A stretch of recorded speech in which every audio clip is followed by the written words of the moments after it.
Bonjour à tous and welcome to Learn French with Vincent, and this is Unité 9, leçon M. And in this lesson we'll see les prépositions. So just to remind you, we've been seeing first in the previous lesson la préposition en, then before la préposition de, and even before la préposition à. And in this video, we'll see not the rest, of course, of all the prepositions, but the main prepositions that we will have in French language. Okay, so let's start now.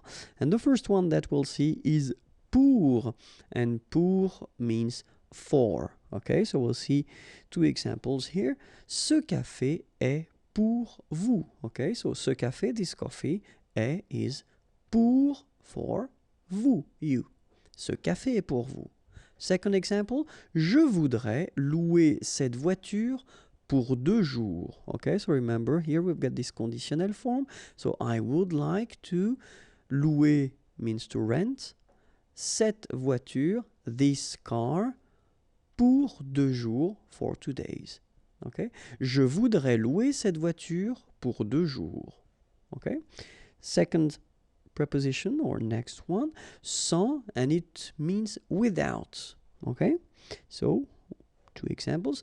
Elle voyage sans ses valises. Voyager is to travel, so she travels, sans, without, ses valises, her luggages. Il vient sans son chien. Venir here is to come, so he comes, sans, without, son chien, his dog. Okay. Après, you can translate it by after, okay? And then, je viens après la réunion. Venir is to come. Je viens, I come, après, after, la réunion, the meeting. Je viens après la réunion, okay? Then, avant means before. Il arrive avant toi.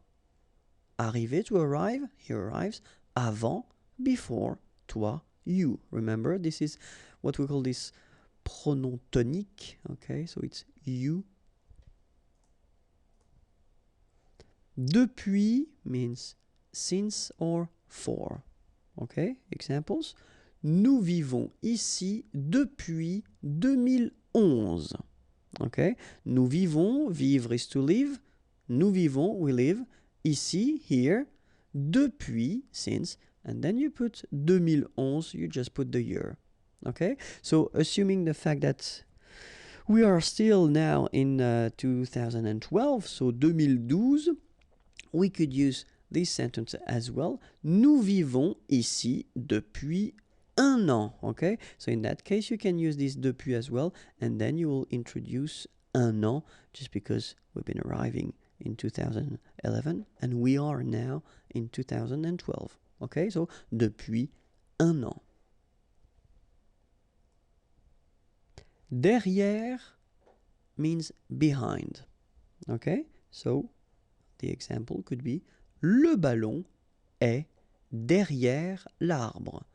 Le ballon, the ball, est is derrière, behind l'arbre, the tree. Okay, un arbre, a tree.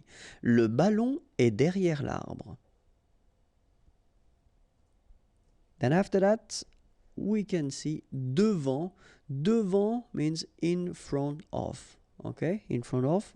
And then the example could be mon collègue, my colleague, est assis, is seated, devant le directeur. Le directeur, the director. Mon collègue est assis devant le directeur. Jusque means until. Example, je reste au bureau jusqu'à 17h. Okay, rester is to stay, au bureau, at the office. Je reste au bureau jusqu'à, until 17h. Okay, so you can see that here it's quite interesting because normally we should have this jusque written like that.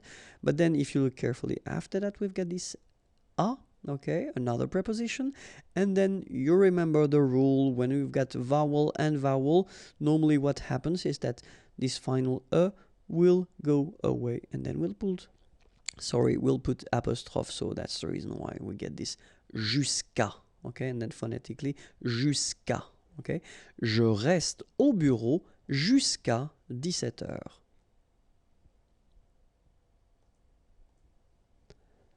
Sous means under.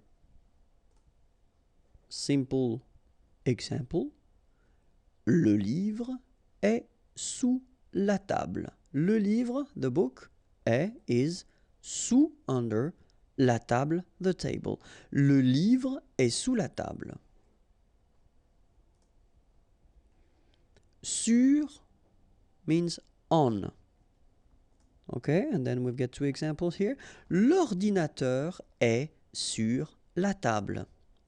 So l'ordinateur, the computer, is sur, on, la table, the table. The computer is on the table, sur here, but then remember, or keep in mind that it's also possible to use this sur if we're talking about the wall, for instance. So we could say l'affiche, so affiche is poster, l'affiche est sur le mur. Alright, so it could be for la table or any other things like that, and then as well for le mur, okay, sur le mur. Avec, so the classic one, means with. Elle parle avec son frère. Parler is to talk. Son frère, her brother. Elle parle, she talks, avec, with her brother, son frère. Elle parle avec son frère. Chez, so this one is quite interesting because if you really want to translate it, so you're talking about a place, okay, but then you're talking about someone's place, so it's the place connected to a person. So let's see a few examples now. Je suis chez moi. So if you want to say that you are at your place, then you should use this chez, okay, and then here in that case you will put this moi, so pronom tonique. Je suis chez moi. Okay, so this is the first use that you could have. Okay, if you want to introduce this chez and then use the name of someone, it's possible, like here. Nous sommes invités chez Laurent. Okay, so we are invited at Laurent's place, if you want to translate it directly. Okay, so that's the way we will use if we've got a name and we want to introduce the fact that it's at the place of this person, then it's chez. Okay, and so it will work the same way if we want to talk about, for instance, here the doctor, or then we can say le boulanger, le boucher. Normally we tend to use this chez if we're talking about whether little shops or offices, and traditionally or before the person used to live whether above or then behind or in this place. Okay, so that's the reason why we tend to use this chez. Okay, because it is connected to the person more than to the shop itself. So, il va chez le médecin. Il va chez le médecin. Contre means against. One example. Nous sommes contre cette décision. Okay, this decision, and it's nous sommes, we are against this decision. Nous sommes contre cette décision. Dans, so you can, it means in, inside, or into. Okay, so let's see now. Alexandre est dans la voiture. Okay, Alexandre is dans, inside, in la voiture, the car. Okay. Nous entrons dans le magasin. Entrer, to enter, to go inside. Okay. Dans le magasin, the shop. Okay. Par will mean by or per. For example, une lettre envoyée par la poste. Okay. Une lettre, a letter, envoyée, sent, par la poste, by mail, okay? So in that case, you get to use this par, okay? It could be par courrier électronique, by email if you want, okay? Je mange 5 fruits et légumes par jour. Okay, so in that case, it would be this per day. Okay, par jour. Je mange, I eat 5 fruits, fruits et légumes. Légumes is vegetables par jour. Okay, per day. Je mange 5 fruits et légumes par jour. Pendant means during. Il dort pendant le film. Okay? Dormir is to sleep. Pendant, during, le film, the movie. Il dort pendant le film. Vers, so you don't pronounce the final S, means towards or about. Je vais vers la station de métro. Okay, so I am walking in that case because I used to say je vais, so I'm sorry, it's aller, okay? Je vais vers la station de métro, so I go, so you can walk or maybe you could drive, in fact, but then je vais, I go towards, donc la station de métro.